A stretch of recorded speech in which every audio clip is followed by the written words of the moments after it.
The war had lasted for centuries. It was older than the memories of the oldest living beings in the galaxy. Entire star systems had been reduced to rubble.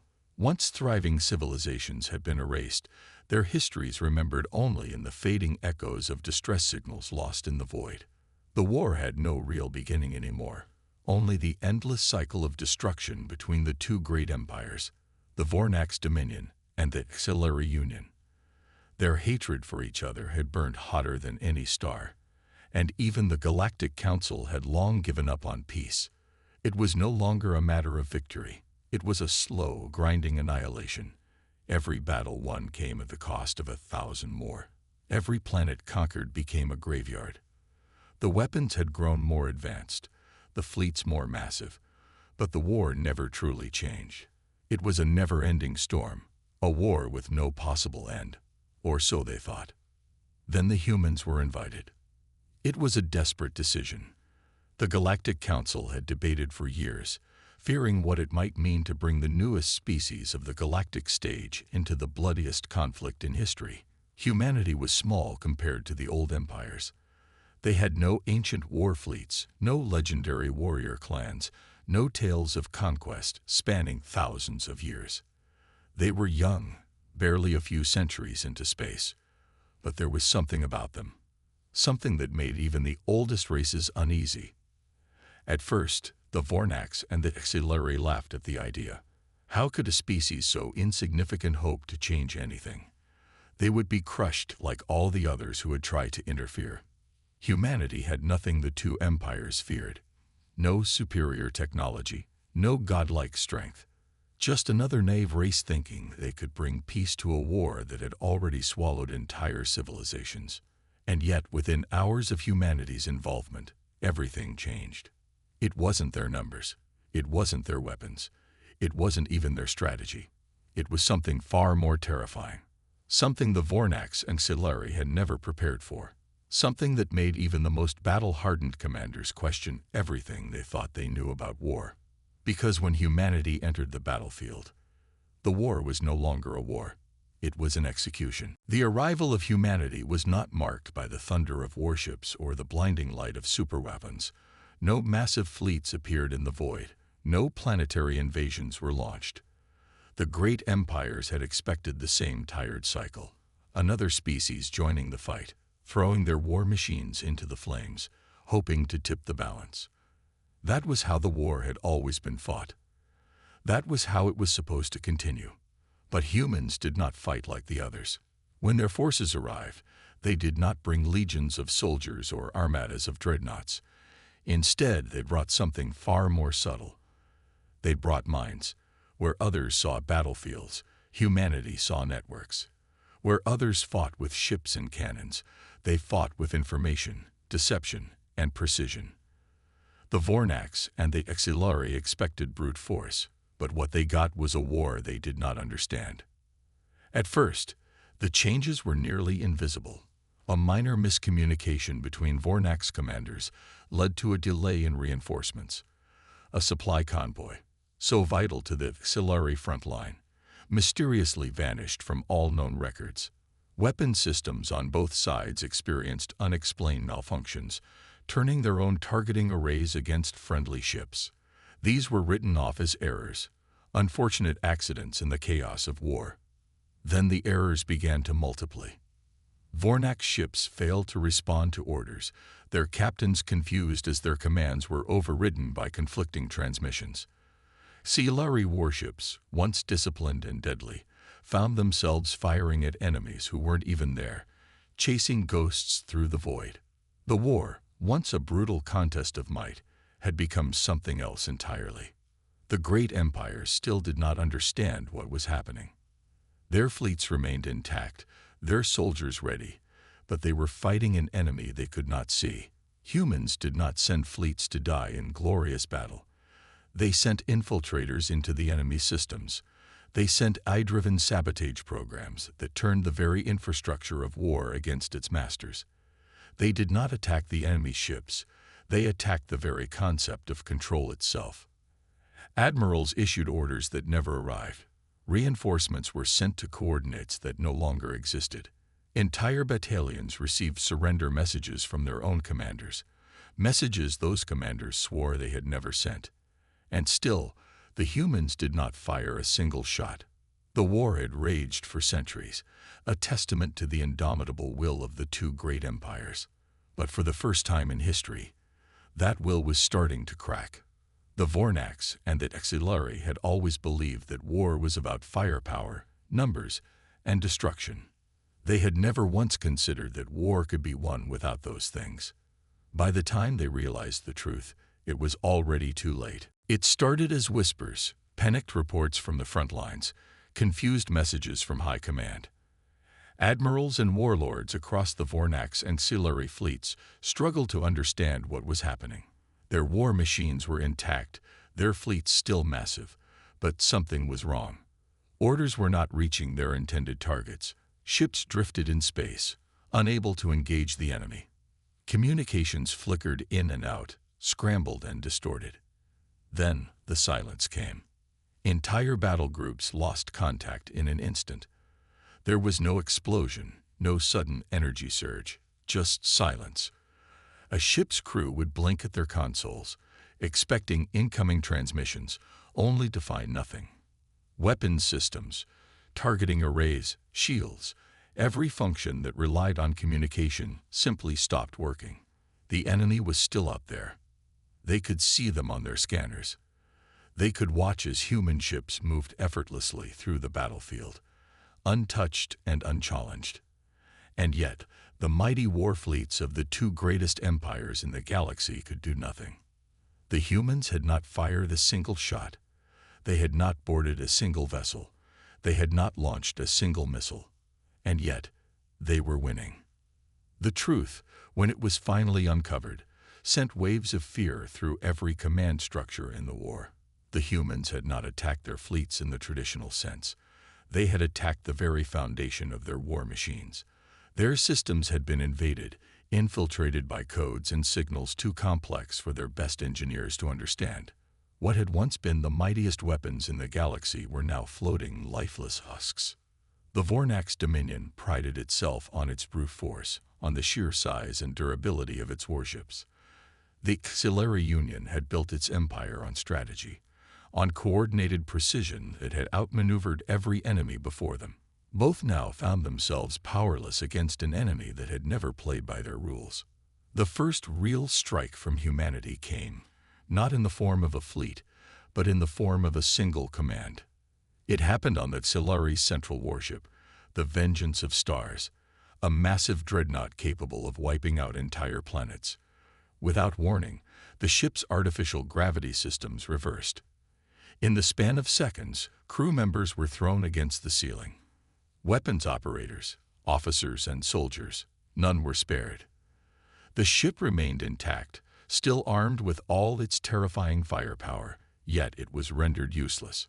Then, one by one, the command was repeated across other vessels.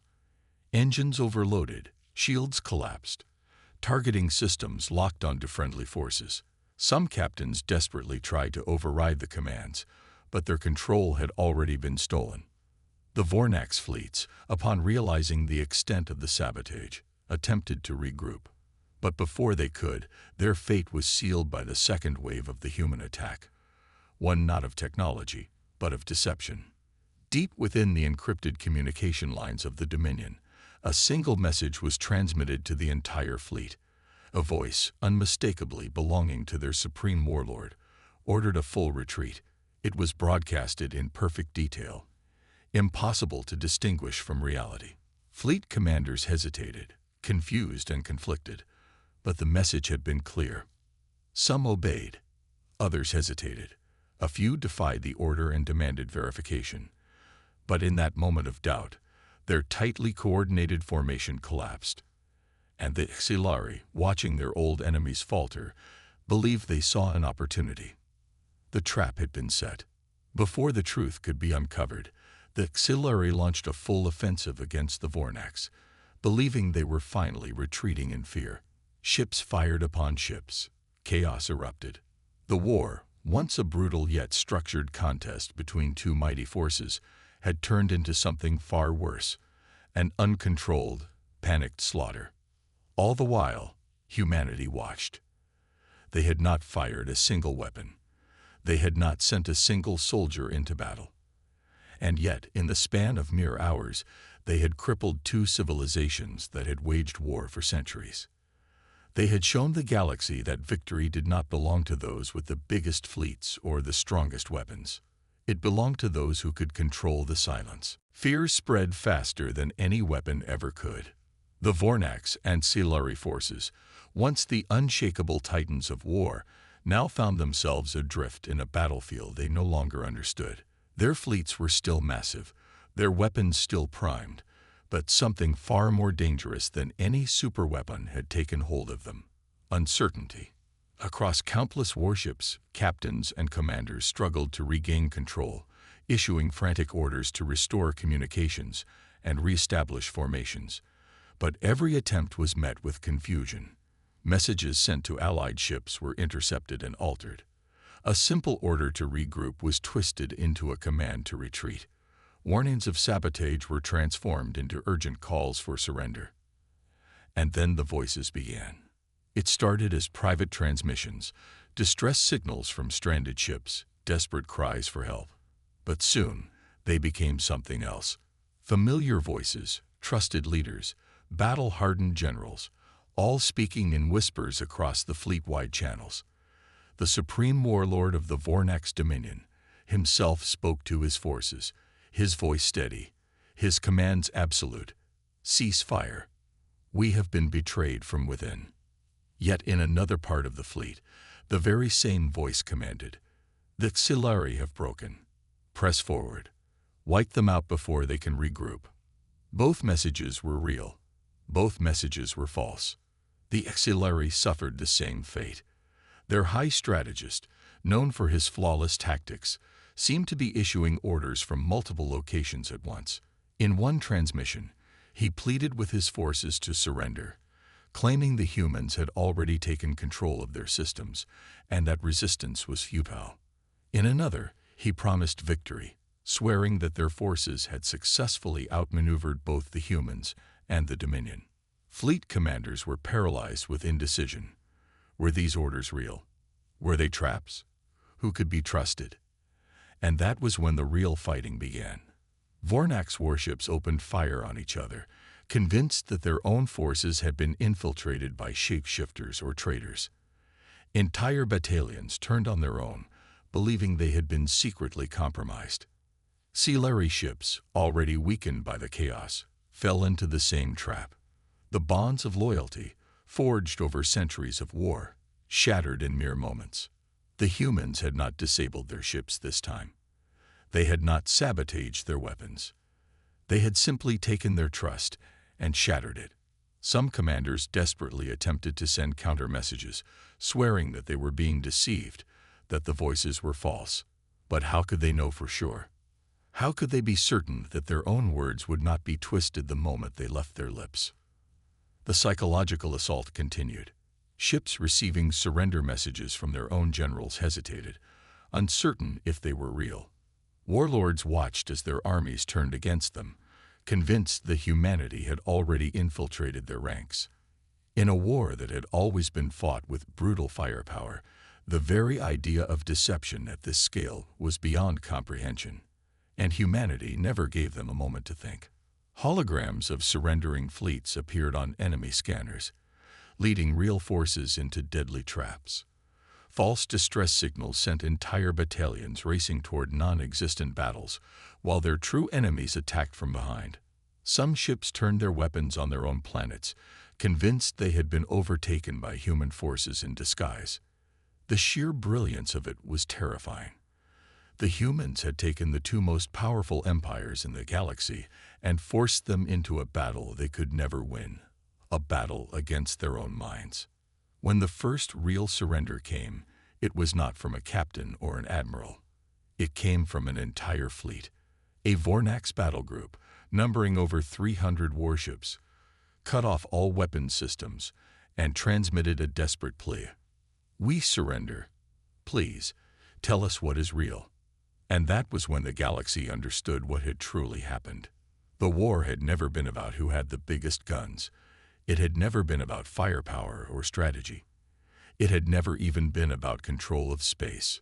The war had been about belief, and humanity had shattered it in a single night. The final blow did not come from an orbital bombardment or a fleet-wide assault. No planet-cracking weapons were fired. No armies clashed in some grand final battle. The end came in the quiet moments, in the gasping realization that the war was already lost.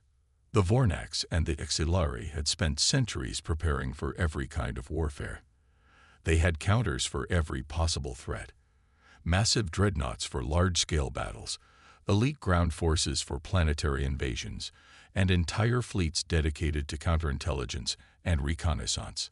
They had war doctrines refined over millennia, strategies perfected through endless cycles of destruction and rebirth. None of it mattered. The two great empires were no longer fighting a war. They were drowning in their own chaos. The once mighty fleets, which had terrorized the galaxy with their unstoppable might, now drifted like broken marionettes, their strings cut by an invisible hand. The Xelari, renowned for their intricate coordination, had lost all cohesion. Their admirals gave orders that never reached their forces. Their fleet formations, once disciplined and deadly, crumbled into disorganized masses of confusion. Ships sat idle in the darkness, unsure if they were allies or enemies to those beside them. Some still attempted to fight, blindly firing into the void at imagined threats, hoping that their weapons would at least hit something real. The Vornax fared no better. Their empire, built on sheer brute strength, had been turned against itself. Fear and paranoia spread like a plague through their ranks. Warships destroyed their own supply convoys, believing them to be human infiltrators. Generals turned their weapons on planets under their own dominion, convinced they had already been taken by the enemy. Entire battle groups fled without ever facing an actual human fleet. Humanity had never needed to fire a single shot. By the time the true scale of the devastation became clear, it was already too late. The Xelari high strategist, the mind behind 1,000 campaigns, disappeared from his command center. Some say he abandoned his post in disgrace. Others believe he never existed at all, that he had been nothing more than another false voice planted by the humans. Whatever the truth, his fleets crumbled without him. The supreme warlord of the Vornax dominion, once considered the most fearsome conqueror in the known universe, made his final broadcast. His voice, which had once commanded legions, was hollow. Defeated. The war is over. With those words, centuries of bloodshed came to an end. Not through surrender, not through annihilation, but through something far worse. The war had simply collapsed. Some Vornax ships fled to the outer edges of the galaxy, where the reach of humanity's influence could not follow. The Xelari, fractured beyond repair, turned on themselves in a desperate attempt to regain order. There was no final treaty, no negotiation table where peace was discussed. There was no victor standing over the ashes. There was only silence. And in that silence, the rest of the galaxy watched with awe and terror. The war had lasted for centuries. It had burned through entire civilizations, wiped out entire species, and rewritten the history of the stars. And yet, humanity had ended it in hours. They had rewritten the rules of war itself. And now, every empire, every council, every warlord across the galaxy was left with the same chilling thought. If humanity could do this in mere hours, what could they do in days? The aftershocks of the war's sudden collapse rippled through the galaxy, spreading fear and uncertainty in a way that no weapon ever could. The Vornax Dominion and the Xelari Union, once the twin pillars of power, were now little more than fractured remnants of what they had once been. Their war fleets, once the mightiest force known to the stars, drifted aimlessly. Some had no functioning command structure. Others simply refused to act, too afraid that every transmission, every order, every call to arms was yet another trick. But the war's end had done more than just cripple two empires. It had changed everything. Across the neutral systems, those who had once cowered before the unstoppable might of the Vornax and the Xelari now looked toward humanity with both admiration and dread. The Galactic Council, which had once debated for decades without ever reaching an agreement, fell into an uneasy silence. How could they speak of diplomacy, of laws and treaties, when they had just witnessed the impossible? The war had raged for centuries. Planets had been bombed into lifeless husks. Generations had grown up knowing nothing but conflict. To end such a war should have required a cataclysmic final battle, an event so destructive that one side was left in ruins while the other stood victorious over the wreckage. That was how history worked. That was how wars were won. But humanity had rewritten the very nature of war itself. They had not conquered. They had not slaughtered. They had simply unmade the war. The psychological damage done to the great empires was beyond repair. Their leaders no longer trusted their own officers. Their officers no longer trusted their own soldiers. Even those who had fought side by side for decades now looked at one another with suspicion, wondering if they had ever truly been on the same side. The collapse was total. The supreme warlord of the Vornax dominion, once a name that inspired fear across the stars, was never heard from again. Some believed he had taken his own life, unwilling to live in a universe where his rule had been broken without a single battle. Others believed he had fled to the outer edges of the galaxy, desperately searching for a place where human influence had not yet reached. But the truth did not matter. Without him, the Dominion crumbled. The Xelari fared no better. Without their high strategist to guide them, their carefully crafted war machine imploded. Infighting broke out between the remaining admirals, each one convinced that the others had been compromised. Old rivalries, once held at bay by the war's greater purpose, erupted into full-scale conflicts. In the end, the Xelari were not defeated by their enemies.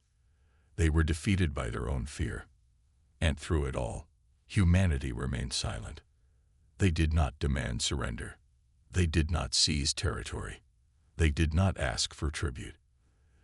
They simply ended the war, and then watched as the galaxy struggled to understand what had just happened.